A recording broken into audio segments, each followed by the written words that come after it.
மீரா, அண்ணி என்ன சொல்றீங்க அப்படின்னு கேட்க ஷாக் ஆகி ரெண்டு பேரும் திரும்புறாங்க. அபூர்வாவும் அபூர்வாவோட சித்தியும்.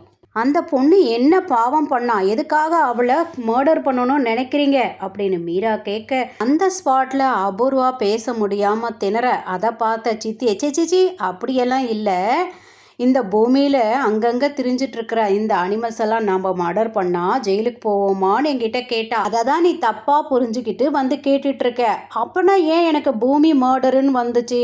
பூமின்ற பொண்ணு இந்த வீட்டில் இருக்குல்ல, அதை பூமின்னு எடுத்துக்கிட்டேன், நாங்கள் பேசிகிட்டு இருக்கதை மர்டருன்னு எடுத்துக்கிட்டேன், ரெண்டத்தையும் மிக்ஸ் பண்ணி பூமி மர்டருன்னு தப்பாக புரிஞ்சுக்கிட்டேன் அப்படின்னு சொன்ன உடனே, ஓ அப்படியா, சரி சரி, அண்ணி கேட்டாங்களே அந்த கொஷின்னு, அது நம்ம பண்ணால் நம்மலாம் ஜெயிலுக்கு போவோமா அப்படின்னு கேட்க, அப்படியெல்லாம் கிடையாதுமா. ஏன்னா அப்படி பார்த்தா எல்லாரும் தான் ஜெயிலுக்கு போனோம். காலையில் நம்ம முட்டையில் ஆரம்பித்து நாள் ஃபுல்லாக வெளுத்து கட்டுறோம், சிக்கனு மட்டனு அதெல்லாம் வெளுத்து கட்டுறோம். அப்படி பார்க்க போனால் எல்லாரும் தான் ஜெயிலுக்கு போனோம். உங்கள் அபூர்வா அண்ணி மாதிரி இருக்கிற ஜந்துவை கொலை பண்ணிட்டா உடனே ஜெயிலில் எடுத்துன்னு போய் போட்டுருவாங்க அப்படின்னு சொன்ன உடனே அபூர்வா பொங்கி எழ, என்னடி பண்ணுறது, நான் சும்மா இருந்தாலும் என் வாய் சும்மா இருக்க மாட்டேங்குதுன்னு சொல்லி சித்தி சமாளிக்க, இந்த சித்தியே போதும் அபூர்வாவை கலாய்க்கிறதுக்கு. உடனே அபூர்வா டாப்பிக்கை டைவர்ட் பண்ணி, ஆமா மீரா நீ எதுக்கு இங்கே வந்த அப்படின்னு கேட்க, நீங்கள் இந்துவோட ஃபேமிலிக்கு வரதட்சணை கொடுக்கவே இல்லையா, ஒன்லி ஃப்ரூட்ஸு ஸ்வீட்ஸு கொடுத்து தான் சொல்கிறாங்களே. ஆமாம், நான் வரதட்சணை கொடுக்கலையே, அதுக்கு என்ன இப்போ அவசரம்? முதல்ல நம்ம வீட்டுக்கு வந்திருக்காங்க கல்யாணத்துக்கு அப்புறம் ஃப்ரூட்ஸு ஸ்வீட்ஸ் தானே கொடுப்பாங்க, அதை தானே நான் செஞ்சேன். ஏன் நீ எப்போ வரதட்சணை கொடுக்க போகிறீங்க நீ அப்படின்னு மீரா கேட்க, கொடுக்கலாம் மீரா, நம்ம எவ்வளோ பிஸியாக இருக்கோன்னு உனக்கே தெரியும். நேற்று தான் பர்த்டே பார்ட்டி முடிஞ்சது, இன்னைக்கு பிக்னிக்கு, இப்படி எவ்வளோ வேலை இருந்துக்கிட்டே இருக்கு.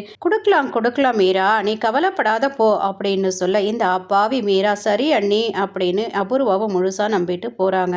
இந்த ரொம்ப சோகமாக உட்காந்துருக்கிறத பார்த்த வம்சி, எதுக்காக இப்படி இருக்கு அப்படின்னு உடனே, பிக்னிக்கு கூப்பிட்டாங்க, உங்கள் அப்பா அம்மா போகக்கூடாதுன்னு சொல்லிட்டாங்க அப்படின்னு சொல்ல, அதுதானே விஷயம், சரி வீடு, நான் போய் இன்னைக்கு லஞ்சு எல்லாத்தையும் ப்ரிப்பேர் பண்ணிடுறேன், அதுக்கப்புறம் ஏதோ ஒரு விஷயத்தை பண்ணி நம்ம போகலான்னு சொல்லிட்டு இவர் என்ன பண்ணுறாரு, சூடு வைக்கிற மாதிரி பொண்டாட்டிக்கு சூடு வைக்கிறாரு. அலியில் துடிக்கிற மாதிரி இந்து கத்த வம்சியோட பேரண்ட்ஸை பதறி அடிச்சுட்டு வந்து, என்னடா ஆச்சு அப்படின்னு கேட்க, நான் சூடு வச்சுட்டேன்ப்பா, ஏன்டா இப்படி ஷாக்கு கொடுத்த, ஒரே அடியாக இப்படியெல்லாம் ஷாக்கை கொடுக்கக்கூடாது, கொஞ்சம் கொஞ்சமாக தான் நம்ம ஷாக்கை கொடுக்கணும் அப்படின்னு அப்பா அட்வைஸ் பண்ண. இல்லை எனக்கு பெசரெட் போட்டால் நல்லாவே இல்லை, அதான் சூடு வச்சுட்டேன், போடி மரம் மாதிரி நிற்காத, போய் ரெடியாக ஹாஸ்பிட்டலுக்கு போகலாம் சொன்னவனே வம்சியோட அம்மா, ஆமாம் எதுக்கு இப்போ நீ ஹாஸ்பிட்டலுக்கு கூட்டின்னு போகிற அவளை, இப்போ இருக்கிற பொண்ணு சீக்கிரம் ஆறுனா தானே திரும்ப நான் அவளுக்கு சூடு போட முடியும்னு சொன்னவனே வம்சியோட பேரண்ட்ஸ்க்கு கொள்ள சந்தோஷம்.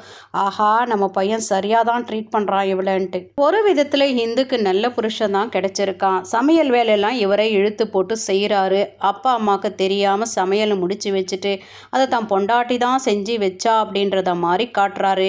அதுக்கப்புறம் பிக்னிக் போகணும்னு சொன்ன உடனே ஏதோ ஒரு நாடகத்தை ஆடி இப்போ பிக்னிக் கூட்டிகிட்டு போகிறாரு. இங்கே பூர்ணி, அம்மா நம்மளும் சேம் பிளேஸ்க்கு போகிறோமே, நம்மக்கிட்ட பூமி பேசுவாளாங்க அப்படின்னு கேட்குறா. உடனே சாரதா, தெரியலடி, அவளுக்கு தான் ரொம்ப சங்கடமாக இருக்கும், நம்ம சந்தர்ப்பம் பார்த்து அவகிட்ட பேசணும், அப்படி நீ பேசும்போது அவளும் அண்ணனை லவ் பண்ணுறதா சொன்னாலன்னா நம்ம வீட்டுக்கு அவளை கூட்டிகிட்டு வந்துடலாமா அப்படின்னு பூரி எக்ஸைட்மெண்ட்டோட கேட்க, இல்லடி அவள் அப்பா அம்மா கண்டுபிடிக்கிறதுக்காக தானே அவள் அந்த வீட்டில் இருக்கா, முதல்ல அவள் வேலையை அவள் செய்யட்டும், அவள் ஓகேன்னு சொல்லிட்டா மற்றதை நம்ம பண்ணிக்கலாம்னு சொல்கிறாங்க. சாரதா சாப்பாடெல்லாம் எடுத்துகிட்டு காரோட டிக்கியில் வச்சுட்டு திரும்பி பார்க்கும்போது அங்கே வம்சியும் இந்துவும் நின்றுட்டு இருப்பாங்க. என்னம்மா இந்து ஏன் இங்கே நிற்கிற அப்படின்னு கேட்க, இந்து எந்த பதிலும் சொல்லாமல் இருக்க, உடனே வம்சி, பைக்கில் பெட்ரோல் தீந்து போச்சு அத்தை, சரிப்பா வாங்க அது வரலும் நம்ம வீட்டில் உட்காரலான்னு சொல்லி கூட்டிகிட்டு வராங்க. இவங்கள பார்த்த பூர்ணா உடனே அவங்க அம்மா கிட்ட, யாராவது வீட்டில் இருக்கிற குப்பையை வெளியே தான் கொட்டுவாங்க, நீ வெளியில் இருக்கிற குப்பையை வீட்டுக்குள்ளே கொண்டு வர அப்படின்னு கேட்ட உடனே, இங்கே பார் வாயை மூடிட்டு போய் உங்கள் அண்ணன் ககனை கூப்பிடு அப்படின்னு சொல்ல ககனை கூப்பிட்டு வரதுக்காக போகிறா பூர்ணா. ககன் தன் தங்கச்சி மச்சான வெல்கம் பண்ணுறாரு. காஃபி குலோப் ஜாமுன் கொடுக்குறாங்க சாப்பிட்றதுக்கு. அதுக்கப்புறம் சாரதா, ஒரு வருஷத்துக்குள்ளே என்ன நீ பாட்டி ஆக்கணும் அப்படின்னு சொல்ல உடனே கண் கலங்குறா இந்து. என்ன ஆச்சுமா அப்படின்னு கேட்க, தனக்கு நடக்கிற கொடுமையெல்லாம் சொல்கிறா. ஏமா நீ அமைதியாக இருக்க, உன் அம்மா கிட்ட சொல்லி அந்த வரதட்சணை என்னன்னு வாங்கி கொடுத்துடலாம் இல்லை அப்படின்னு சாரதா கேட்க, நான் சொன்னேன், ஆனால் அவங்க பழங்களும் ஃப்ரூட்ஸும் கொடுத்து எங்களை ஏமாத்திட்டாங்க அப்படின்னு சொல்ல உடனே கோவம் வந்த ககன், உனக்கு எவ்வளோ வரதட்சணை கொடுக்கணும்னு சொல்லுமா, நான் கொடுக்குறேன் அப்படின்னு சொன்ன உடனே சாரதா, இருடா நீ அவசரப்படாத, நம்ம எது நல்லது நல்லது செஞ்சாலும் அந்த அபூர்வா சண்டைக்கு வருவா. ஏன் எங்களால் வரதட்சணை கொடுக்க முடியாதுன்னு நீங்கள் கொடுத்தீங்களா, எங்களை அவமானப்படுத்துறீங்களா, இப்படியெல்லாம் கொஷின் வரும்டா அப்படின்றாங்க. கடைசியில் பூ குங்குமம் புடவை கொடுத்து ஆசீர்வாதம் பண்ணி அனுப்புகிறாங்க சாரதா. பிக்னிக் ஸ்பாட்டில் பிந்துவும் ஹிந்துவும் வேறு யாரோ கூட டென்ட்டு போட்டிருக்காங்க போல இருக்கு, வருவாங்க போல இருக்கு.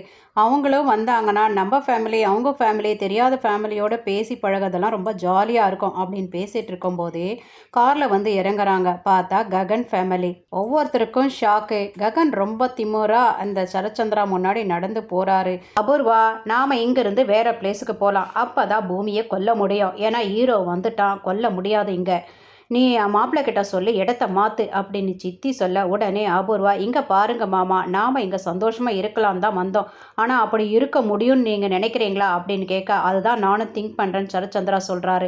அபூர்வா ககன் ஃபேமிலி அசிங்கமாக பேச ககன் கோவப்படுறாரு. உடனே சாரதா, கோவப்படாதரா, நாம் வந்த வேலையை முடிக்கணும், அதனால நீ கோவப்படாதன்னு சாந்தப்படுத்துகிறாங்க. சரச்சந்திரா, எல்லாரும் கிளம்புங்க, வேற இடத்துக்கு போகலாம் அப்படின்னு சொல்ல எல்லாரும் கிளம்புறாங்க. உடனே சாரதா சொல்கிறா ககன் கிட்ட, இங்கே பாரு, நீ என்ன பண்ணுவ ஏது பண்ணுவியோ எனக்கு தெரியாது, ஆனால் நான் பூமி கிட்ட பேசியாகணும், நீ எப்படியாவது தடுத்து நிறுத்து அவங்கள அப்படின்னு சொல்ல உடனே ககனம், ஹலோ மிஸ்டர் சரச்சந்திரா, தேங்க்யூ.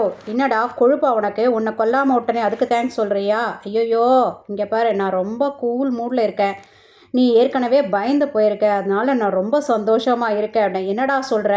ஆமாம், நான் இங்கே இருக்கிறதுனால உனக்கு பிரச்சனை வரும், உன் பொண்ணை நான் லவ் பண்ணிடுவேன் அப்படின்ற ஒரு பயம் உனக்கு வர்றதுனால தான் நீ இந்த இடத்த விட்டு போகிற. சரச்சந்திரா, நீ பகல் கனவு காணாதடா, அவள் ஏன் பொண்ணு, என்றைக்கும் உன்னை லவ் பண்ண மாட்டாடா, நாங்கள் இங்கே இருந்து ப்ரூவ் பண்ணுறோண்டா அப்படின்னு சொல்ல, சரி நீ என்ன வேணாலும் பண்ணிக்கோ, நீ உனக்கு நான் பயத்தை காட்டிட்டேன், அதனால் நாங்கள் இங்கேருந்து வேறு இடத்துக்கு போகிறோம் அப்படின்னு ககன் சொல்ல, இங்கே பாரு, நீயும் போகக்கூடாது நாங்களும் போக மாட்டோம், நாங்கள் இங்கே இருந்து ப்ரூவ் பண்ணுறோண்டான்னு சவால் விடுறாரு சரச்சந்திரா. சாரதா, தேங்க்ஸ்டா ககன், எப்படிடா அந்த ஆளை நீ கன்வின்ஸ் பண்ணுற ஆளாமா அந்த ஆளு, அவரை வம்பிழுத்தமா, அதனால தான் இங்கே இருக்காரு, இந்த சந்தர்ப்பத்தை பயன்படுத்தி நீ பூமி கிட்ட என்ன பேசணும்னு நினைக்கிறியோ பேசிக்கோன்றாரு ககன். சரச்சந்திரா பூமியை தனியாக கூப்பிட்டு, பூமி உனக்காக தான் அவன் இங்கே வந்திருக்கான், நேற்று கூட நட்சத்திரா பர்த்டேக்கு உனக்காக தான் அங்கே வந்திருக்கான், அவனுக்கு ஹீரோன்னு நினைப்பு, என்ன பண்ணுவியோ ஏது பண்ணுவியோ எனக்கு தெரியாது, ஆனால் அவன் ஜீரோன்னு அவனுக்கு நீயே உணர்த்தணும் அப்படின்றாரு. அபூர்வா, எதுக்காக அவன் இங்கே நம்மளையே சுற்றி வரான், அவன் ஒரு வேளை வந்து நட்சத்திராவை லவ் பண்ணுறானா இல்லை பூமியை லவ் பண்ணுறானான்னு நம்ம தெரிஞ்சுக்கணும் அப்படின்ன உடனே அவங்க சித்தி, ஆமாம்மா, நம்மக்கிட்ட தான் பொண்ணுங்க இருக்காங்களே, அதனால தான் இவன் நம்மளை சுற்றி வரான் போல இருக்கு, இதை நம்ம கண்டுபிடிச்சி அதால் நம்ம அவனை அடிக்கணும்னு பிளான் பண்ணுறாங்க. இதோட இந்த எபிசோடு முடிச்சிருக்காங்க.